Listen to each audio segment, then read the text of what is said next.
Hi, my name is Dr. John Douillard, and welcome to LifeSpa.com, where we prove the ancient medical wisdom of Ayurveda with modern science. And today, I want to talk about the Ayurvedic spring elimination diet. If you look at the harvest in the spring, you'll notice that it is extremely austere. There just isn't a lot to be harvested in the springtime. There's definitely no grains, there's definitely no sugar, there's very, very little dairy, if any, and there are clearly no processed foods.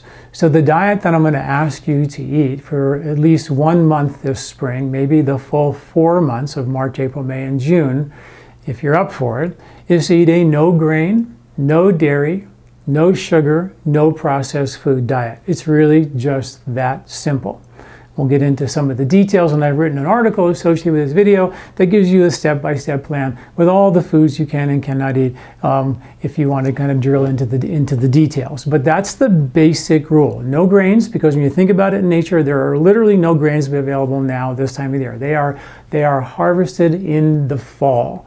And we don't have them now, so why should we eat them? Okay, grains are high in starch. We have enzymes in the fall called amylase to help us digest starch, but we don't have that enzyme as prevalent in our body in the springtime, which is, I know, crazy, but our body does make more amylase, an enzyme for starch, in the fall than it does in the spring and the winter, which is kind of interesting. So this is the time of year to think, okay, no grains, and give the body a chance to reset its ability to burn fat as a natural source of fuel. At the end of summer, during the feasting period, where we have everything harvested, nuts and seeds and grains and legumes and beans and vegetables and fruits, all of that, a lot of that is higher in carbohydrate. So we're going to force the body to be absolutely, mostly carbohydrate fuel dominant.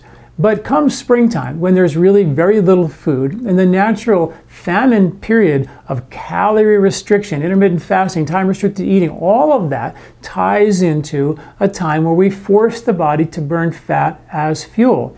You can do that with a ketogenic diet, eating more fats, which is one way of accomplishing that. But the more traditional way of doing that was just simply not eating so much food, the idea of fasting. And one of the ways to do that without actually not eating anything is just to eat absolutely what's coming out of the ground in the springtime, which is going to be no grains. It's going to be all your vegetables. It's going to be only a handful of the fruits, because a lot of the fruits are going to be fall harvested. But some berries do come out, like strawberries, and berries are generally not as sweet. Tart apples are okay this time of the year.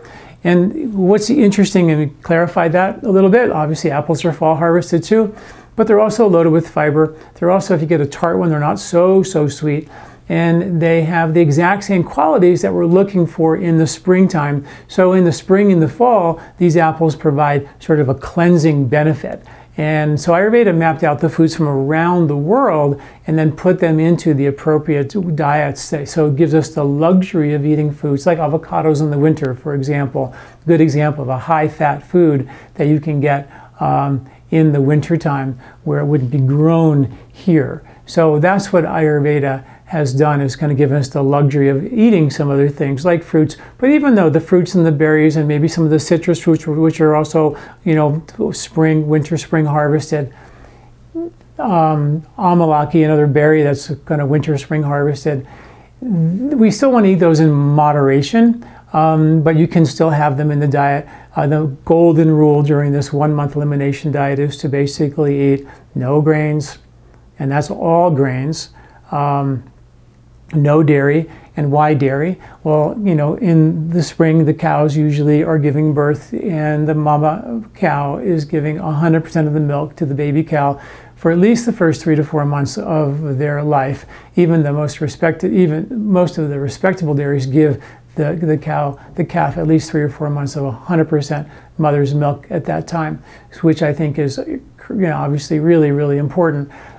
So during the spring and early summer, that milk is going to the baby cow, and then milk, the extra milk at the end of the summer, was used to culture it, make cheese out of it, which it can store and last and give them support and nutrition for the winter. So have your warmer food every time you culture milk, which is cooling when you don't culture it, becomes heating when you do culture it, like cheese or yogurt, and then it becomes really good for the winter and not so great for the summer. So again, no dairy for those reasons.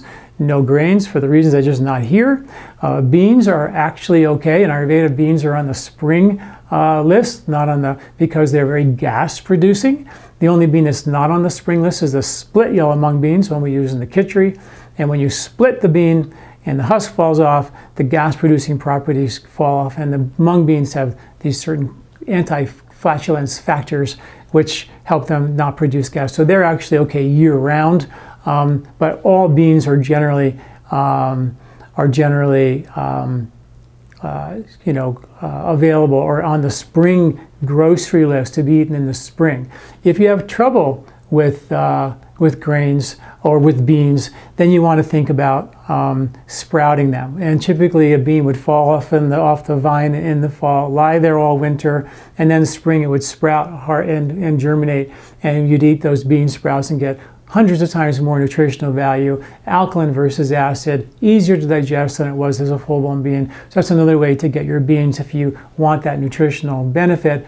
And in this time of the year, you can do them as sprouts if cooking the beans are harder. But with good digestion, those beans can be cooked in the springtime. And they would be, of the grains and the beans are the ones that are going to last all the way to the spring without getting bugs or weevils in them and things like that. So traditionally, they would be the ones you'd be consuming in the spring because they're the last ones living without getting either rotten or things like that, when most of the seed grains would not last quite as long as the beans. They've got a harder anti-nutrient on them. So we have some fruits are okay, not that much. We have no grains, no dairy, no processed food, so no refined food, no packaged food, no added sugars, no sugar in your diet. It's pretty clean. Things you can eat ghee, olive oil, coconut oil. You can have coffee and tea, you just can't put cream and sugar in it. You can have meats of any kind if you enjoy that. Nuts and seeds are fine. All veggies are good. Tubers, potatoes are fine. Beans are fine, as we mentioned. Fruits in moderation. We talked about berries, tart apples, and some of the citrus fruits are okay. And any whole non-processed food. You do that for a month. And then when you reintroduce other foods back in your diet, you get a bird's eye view of how you tolerate those foods. This is sort of an elimination diet. You force the body into a kind of a fat burning, calorie restricted fasting state. You flip the switch to make your body burn fat, which is stable fuel for the rest of the year, not just sugar. You give the bugs that just deliver carbs and sugar into your bloodstream a break, and you amp up different bugs in your gut to give you better, a completely different microbiological, biochemical blueprint for the spring, and that gives the carb digesting receptors a break during this time of the year. We go from fat fueling the body to carb fueling the body in the fall and fat fueling the body in the spring. Pretty cool concept. That's how nature sort of organized it, and the elimination diet for 1 to 3 months gives us that opportunity. When you reintroduce some foods like dairy and you have an issue, then you have the opportunity to kind of get a microscope on how well you digest those foods.